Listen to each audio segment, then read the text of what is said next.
آج کل لوگ امام مہدی کے بارے میں بہت کثرت سے سوال کرتے ہیں۔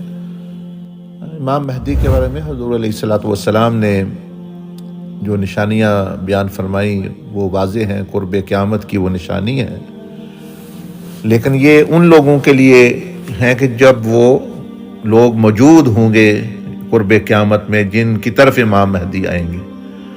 اب یہ لوگ جو امام مہدی کے بارے میں تو پوچھتے ہیں، لیکن ان کے مشن کے بارے میں اور انہوں نے جو تعلیمات دینی ہے آ کر اس کے متعلق پہلو تہی کرتے ہیں، تو ان کا پوچھنا گویا کوئی مفید نہیں۔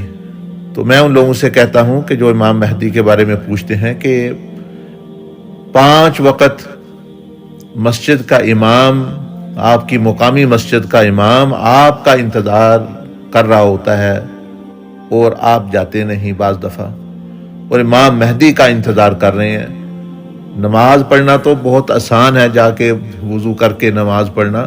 جب امام مہدی کی دعوت آئے گی وہ تو جان دینے کی، مال قربان کرنے کی اور زندگی قربان کرنے کی ہوگی۔ تو جو لوگ موجودہ وقت کے مسجد کے امام کی طرف نہیں جاتے وہ امام مہدی کی طرف بھی نہیں جائیں گے۔ اس لیے حضور علیہ الصلوۃ والسلام نے فرمایا کہ بہت قلیل تعداد ہوگی، حالانکہ مسلمان تو شاید اربوں میں ہوں اس وقت، لیکن قلیل تعداد ہوگی جو ان کا ساتھ دے گی۔ تو اس لیے میرا یہی پیغام ہے ان لوگوں کے لیے کہ جو امام مسجد میں انتظار کر رہا ہے آپ نماز کے وقت، تو اس کی طرف جایا کریں، اس کے بارے میں آپ کو پوچھ ہوگی۔ تو امام مہدی تو جب آئیں گے تو پھر پوچھ ہوگی، اور پھر بھی کچھ لوگوں نے جو ساتھ دے دیا تو وہ فرض کفایہ ادا ہو جائے گا۔ آپ اپنی موجودہ زندگی اور موجودہ دن کی فکر کیا کریں۔